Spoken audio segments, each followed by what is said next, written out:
Minister, the fact is that we are here today discussing amendments so soon after the Government's Watershed Planning Act of last year. That confirms the fact that the Government didn't get the reforms right the first time. Sinn Féin called for additional scrutiny back then, and par for the course, we were not listened to. The issues that this bill seeks to address should have been part of the discussions in the original legislation.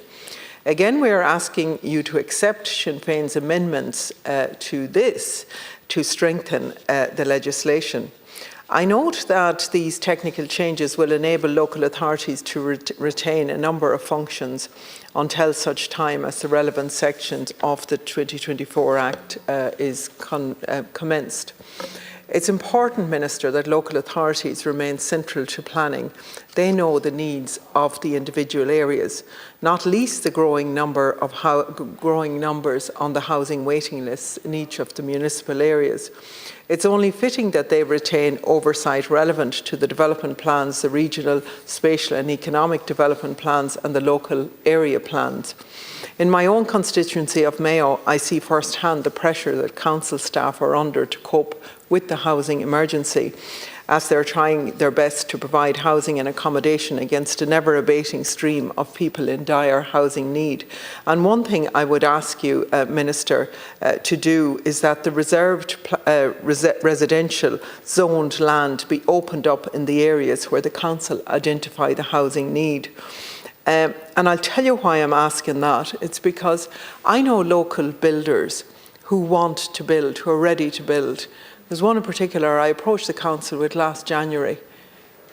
They are not going to get a decision on that until a year's time. 12 months is an awful long time for people to be homeless. We don't even have any homeless accommodation in north of County Mayo. So there are things that can be done there. And if that residential zone land was opened up at the discretion of the council, then we could make progress.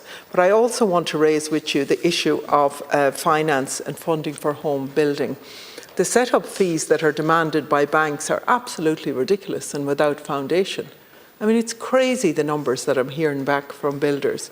The interest rates payments of between 10% and 15% to builders are not feasible as well. They're making the whole thing unaffordable. Now, as you know, Sinn Féin has brought forward our own housing plan, A Home of Your Own, and that would give local authorities a central role in the building of homes. So over the past 5 years, it could deliver 125,000 social and affordable homes. That would really make a difference.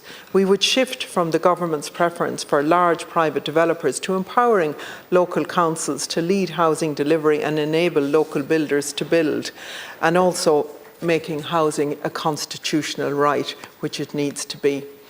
I would encourage the Minister to examine those proposals which would really empower the local authorities. But in contrast to this, the announcement last week of a league table for local councils on their housing performance, I believe is a ploy to deflect the blame for the disgraceful homelessness and housing needs figures for which the government bears absolute and sole responsibility.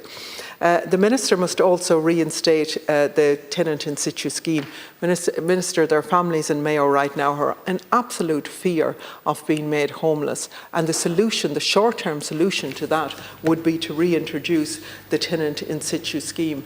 And I cannot sit down without speaking about those who are in dire need because they have the defective concrete blocks. Minister, is the legislation going to be done in the next number of days to enable the ones that are trapped in the situation where either the cap or where they're on the lower rates, for them to get the higher rates, for them to be able to go ahead and rebuild their lives? Thank you, Deputy Toole.